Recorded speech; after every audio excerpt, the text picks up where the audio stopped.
In Arabia 1,500 years ago, tribes keep fighting each other over territory and water. Desperate to take control of the region, Emperor Kisra of the Sassanid Empire demands all tribal kings turn over their daughters as concubines. Those who refuse will be hunted. Under the burning sun, Han Sala watches a group of riders run in the distance. Then he finds a very weak King Numan lying on the ground. After Han Sala gives him some water, Numan gifts him his gold blade and promises to pay him with lots of gold, which he keeps in a cave. Han Sala decides to investigate the cave and is suddenly attacked by a person with a rock. He easily overpowers and brings them down, only to discover it's Numan's daughter Princess Hind, who slaps him. When she's about to attack again, Numan stops her. Realizing that they're escaping from dangerous Sassanid mercenaries, Han Sala tries to leave. However, Numan shows him some of his hidden gold and promises to give it to him if Han Sala takes them to the Shaibani settlement. After some hesitation, Han Sala agrees. The trio leaves together and soon the mercenaries see them, so a chase ensues. Since the enemy is getting too close, Han Sala tells the others to dismount and head toward the dunes. The mercenaries are on horseback, so this slows them down quite a lot and the heroes manage to gain some distance. When they see the Shaibani territory, Han Sala puts Hind alone on a horse and slaps it to make it run as fast as possible. As soon as she enters the settlement, a group of men surrounds her and captures her. Soon Numan also arrives, but he's also caught. When Han Sala is about to cross the border, he clarifies he comes in peace, yet the men capture him too and make him drop the blade. Asif insults them as he complains that they brought mercenaries to their home. Chief Hani wants to meet them properly, but he's interrupted by mercenary commander Jalabzin. He wants to take Hind to the emperor, but Hani says that Hind and Numan are now his guests. An irritated Jalabzin explains that Numan isn't king anymore because his land was taken by the emperor, so Hind and Numan are their subjects to do as he wishes. When a man in the crowd insults him, Jalabzin pushes through and grabs Hind to drag her away. Suddenly he kicks her down, so Hind throws sand at his face and Jalabzin responds by hitting her. The crowd gets angry and surrounds Jalabzin, who threatens Hind with his blade. Hani tells him that the kings of the desert will never hand over their daughters and kicks him out. Since he's surrounded and the mercenaries aren't coming to help, Jalabzin lets go of Hind and leaves. While the local women try to help Hind, Hani scolds Han Sala because this isn't the first time he enters the settlement without permission. Numan explains he helped them, so Hani decides that the payment is letting him live and kicks him out. Later Hind keeps hissing at the helping women until they leave her alone. She hides behind a wall to spy on a meeting that Hani is having with his council. They're worried that having Numan and Hind here will make them enemies of the emperor and want them to leave, but Hani refuses to kick them out. Outside the village, a shepherd is startled by something falling among his animals. It turns out to be a human heart. One by one, the mercenaries are killing all the workers without mercy. They also hang a sheep. Then Jalabzin tells the shepherd boy that he needs him to deliver a message and proceeds to burn his neck. That night, the workers' home is set on fire. The people from Shaibani rush to put out the flames and most of the animals are saved, but Hani suspects this wasn't an accident. In town, Hind hears everyone blaming her presence for what happened, calling her a curse. A healer is taking care of all the injured workers and has a vision of the mercenaries' atrocities. Feeling judged by the healer's looks, Hind makes a decision. The next morning, Hind abandons the settlement on a horse. A mercenary sees her from afar and immediately summons a curse. When the horse runs up a dune, it suddenly trips and throws Hind off. They both end up rolling down the dune until they land near a tree where Han Sala is resting. He recognizes his horse and tells her to leave it, since her father didn't pay him in the end. When she's about to slap him, he blocks her hand. At that moment a dagger lands on the tree and they turn around to discover the mercenaries surrounding them. Han Sala grabs Hind and agrees to hand her over for 40 pieces of gold. A man approaches him with the gold, but Han Sala notices more mercenaries in the opposite direction and realizes they won't let him leave alive. He throws the dagger at the guy to kill him, then he makes Hind run to the horse. Unfortunately, a mercenary throws bolas at her ankles to make her fall. When a man with a spear tries to attack, Han Sala pulls the spear to throw him off the horse and stabs him with his own weapon. Then he throws the spear at the mercenary, dragging Hind away, but he misses. The stabbed guy tries to attack him with a sword, however Han Sala disarms him again and kills him. He throws the sword as well and this time he does stab the kidnapper, instantly killing him too. The rest of the mercenaries start riding toward them and shoot arrows, which Han Sala dodges. He throws rocks in return and smashes a man's face. Then he tackles a man off his horse and breaks his neck using his own scarf. Meanwhile Hind uses the sword to cut the ropes off and runs toward the horse, only to be knocked down by another enemy. He crawls on top of her before she can retrieve the sword, but Hind finds a bone and stabs him in the neck. Han Sala climbs on top of some rocks while Hind finally gets on the horse, dodging an incoming mercenary. Once she's close enough, Han Sala jumps to join her. A chase ensues through the desert and Han Sala punches a man who gets too close to them to throw him off, so now he can steal the horse. Han Sala also throws a knife to kill another mercenary in one swift move. After riding for a few minutes, the duo finds themselves surrounded by Shaibani riders. They throw Han Sala off his horse and capture him with a net. Samir and Hani remind the mercenaries that this is Shaibani land, so Jalabzin promises that their tribe will pay before he leaves with his men. That night the Shaibani have a meeting to discuss the issue. Asif is furious and says they must hand Hind over to the emperor, so Samir thinks he has no honor. Everyone yells at each other until Hani announces that Hansala will be executed tomorrow, blaming it all on him. Meanwhile Hansala is locked up with the chickens. Hind brings him some water and wonders why he didn't take the deal. Hansala explains that the commander is his enemy too, and Hind notices a nasty scar on his neck. Then she cuts off the leather strap from his wrist, but instead of thanking her he asks for the gold her father owes him. After they exchange some banter, Hansala leaves the cage. When he climbs over a wall to escape and she goes back to her room, they're both seen by the healer. However, a young man in the shadows only sees Hind. In the meeting, the argument continues. Asif thinks the emperor will kill them all and that Hani is betraying his people. When Asif pulls out a dagger, Samir gets ready to fight, but Hani quickly disarms Asif and pushes him against the wall, threatening to banish him if he challenges him again. Hani then announces that Numan and Hind will stay as long as he's the leader. After listening to the whole meeting from behind a wall, Numan brings Hind some fruit. He tells her that Hani will protect her, but Hind says her father is all she needs. Early in the morning, Hansala leaves the settlement on a horse. At the same time Asif and his men burst into Hind's room, thinking that she's hiding Hansala because the young man told them what he saw. They're interrupted by the healer, who tells them that she was with Hind all night so she couldn't have done it. Asif doesn't believe her and orders his men to keep looking. When Hind tries to leave she discovers that the doors are locked, and Hani explains that it's for her own protection. Hind says her father protects her, but Hani informs her that Numan is gone. In the capital of the Sassanid Empire, Kisra and other nobles watch Jalabzin fight in the arena. There are several opponents but Jalabzin still defeats them all, although he's quite injured by the end. Kisra points out that Jalabzin managed to win such a ferocious battle yet he was outsmarted by a girl. After such a show, Kisra decides to give Jalabzin a second chance to capture Hind, and if he's successful he'll be allowed to go home. Then it's revealed that Numan is in the arena too. He points out that a king is more valuable than a princess, but Kisra thinks he's failed his people and calls for the lions. The guards cover Numan's head and hold him down before the lions come out to devour him. Then Kisra announces orders Ibn to kill everyone in Shaibani. If he fails, he'll also be fed to the lions. The guards tie Numan's body to a camel to drag him through the streets as a reminder of what happens to traitors. In Shaibani, a bird brings Hani a letter informing him of Numan's death. After learning about this, Hind doesn't eat and can only sleep if the healer gives her a potion. When Hind wonders why the woman lied for her, the healer explains she's also an outsider and says it's time for Hind to become who she might be. Hind agrees and asks her to help her dress up. Afterward Hind tells Hani that she must go home to help her people.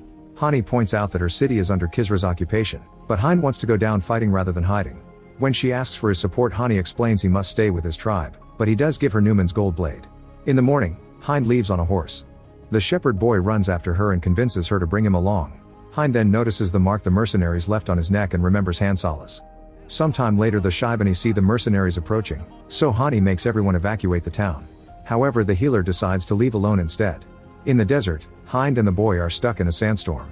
When they try to take cover between some rocks, the horse freaks out and refuses to move. At that moment the duo hears someone whistling and follows the noise until they find a group of bandits. Hind realizes one of them is Hansala, so she gives him the dagger. Hansala reminds her that the payment also included gold, but still agrees to share his food. Hind tells him about her father and asks him to help her guide her people to confront the empire. Hansala thinks she's crazy, so Hind reminds him of what Jalabzin did to him, since she's guessed his scar is just like the boy's. After some hesitation, Hansala agrees to escort her home, but she'll have to pay her when they arrive. Meanwhile the healer returns to her tribe.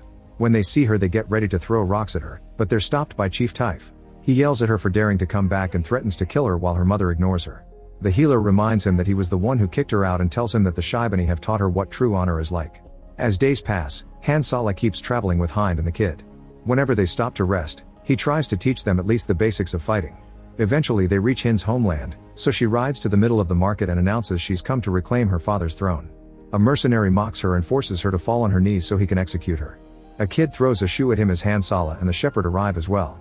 The rest of the crowd also begins to throw their shoes, telling the mercenaries to leave. Hansala takes the chance to kill the guy with just one slash of his sword, and the locals are finally inspired to fight back. They run to the castle and pound on the door demanding freedom. When Hind goes looking for her house, she discovers it's been destroyed. At least the sacred tree is there, so she buries his father's fruit as she says a final goodbye. Hansala finds a chest and breaks the lock to find all the gold that Numan had promised. However, when he sees his reflection he starts to have second thoughts. At that moment Hani arrives with some of his men. He explains he's already left his people in a safe place and now he's willing to fight together with Hind. She tries to turn him down because she doesn't think she can win, but he changes her mind when he shows her that her people are willing to fight too. They all travel together to the tombs of Al-Hira. where they start getting ready for the big battle. Hind is surprised to reunite with the healer, who has also brought the people from her tribe. Typh asks about Newman, and hearing what they did to his body inspires him to join the fight against the Emperor. Suddenly a huge army appears nearby. Chief Ibn can't believe that Typh has agreed to fight with Hind's and Hani's tribes, and Hind remembers that he refused to help her in the past. Ibn wants his army to join them now, but also wants to be the leader, so he points out all the things that Hind is doing wrong. However, Hind has a plan to fight near the oasis and everyone supports her with a cheer, so Ibn agrees to join as an advisor. The tribes travel together for days while the mercenaries keep terrorizing the desert. One afternoon Hind finds Hansala, who has taken the blade and the gold. She tells him about the incoming battle, but Hansala thinks honor is for fools. When she asks if he's going home, he says he has no such thing and leaves alone. Sometime later Hansala visits the graves of his family and leaves his necklace as an offering. At that moment he sees a bird in the sky and runs to the top of a dune, where he sees the huge mercenary army march. Eventually Hind's group makes it to the oasis, where the Shaibani have been hiding after the evacuation. Asif thinks they're invaders and sends his men out to defend their land, so Hani has to jump in the middle of the chaos to clarify that the other tribes are now their allies. An angry Asif thinks they just came to die, but he's interrupted by the healer bringing water from the oasis so they can all drink together as friends. The traveling men run to the pond to finally freshen up. Asif is still angry and accuses Newman of abandoning his people, but Newman doesn't want them on bad terms before the big battle. After some hesitation, Asif shakes his hand. That night Newman finds his tent open. Then he checks his food, only to discover that someone has tried to poison him. When Newman rushes to inform Hind, they're interrupted by some yelling. Asif and his men are leaving to surrender to the Sassanid. They believe their lives will be spared in exchange for information. Hind realizes they've lost important protection, but the poison gives her an idea. The next morning, the united tribes dig up narrow channels that will ensure they have drinking water at all times. Then they poison the main pond. Meanwhile Jalabzin and his mercenaries are traveling through the desert, but they're getting slower by the day because they can't find water. Suddenly Jalabzin is surprised to see Hansala ride with the Tazmuri tribe. Moments later Hansala and his group make it to the oasis. Hani is angry to see the Tazmuri in his land because they have a terrible reputation, but Hansala clarifies that they've agreed to fight in exchange for keeping the enemy's treasures. Tazmuri chief Yazid freaks out when he realizes that this isn't the great army Hansala promised and gets even angrier when he sees the other chiefs, since they never got along. Their men have to separate them before things escalate, and Yazid advises them to leave, saying he's seen the mercenary army and it's huge. Hind shares her plan to poison them with the only source of water and mentions that Ibn will be leading part of the enemy's army. Yazid hates Ibn, so he agrees to stay. Then Hansala gives Hind her father's blade. After 3 days of preparations, the Sassanid army is finally here and everyone gets ready to fight. Even the children run around the camp lending a hand. Ibn is surprised to see so many tribes working together and tells Jalabzin that their men need water before the fight, but Jalabzin thinks this will be an easy fight. Then Ibn rides ahead alone to try to convince Hind to surrender peacefully. The group ties their headbands as a sign of defiance and the healer shoots an arrow, so Ibn has to leave while everyone makes a rude gesture at him. Jalabzin sends out a small group of warriors, still thinking this will be an easy fight. However, the united tribes have hidden catapults and begin bombarding them with animal flesh and organs. The soldiers don't see the issue and keep advancing just as planned. The shepherd and his friends open some cages to release carnivorous beasts that immediately follow the smell of blood to attack the soldiers. In just a few minutes, the soldiers are devoured and even their horses become food. Afterward Hani guides the tribes to finally start the battle. The mercenaries bring down a few men with arrows, but this isn't enough to stop them. The armies clash in the middle and soon people are dropping dead all over the place in what can only be called a massacre. When Jalabzin uses a device to send orders to outflank, Yazid and his men come out of hiding to cover that flank. Unfortunately Jalabzin has even more soldiers waiting and guides them himself into battle. The tribes grab their shields and try to protect the line, but the horses easily break through it. This is the signal for Typh's tribe to also join the battle, and they manage to keep things fair until the mercenaries start firing dozens of arrows. Hind gets ready to join with her small army of women, however they've lost enough men and the chiefs decide it's time to retreat.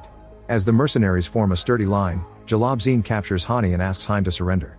Hind considers doing it, but Hani reminds her he's chosen this and Jalabzin slashes his throat. Afterward the mercenaries bring out their elephants, which they ride on enormous contraptions. The tribes rush to get on their camels and blindfold their eyes so the camels won't be scared. Before the mercenaries can shoot their arrows, the tribes do it first, killing a few riders before slashing the elephants' legs. Unfortunately there are too many of them and some tribesmen are stomped on by the elephants' huge feet.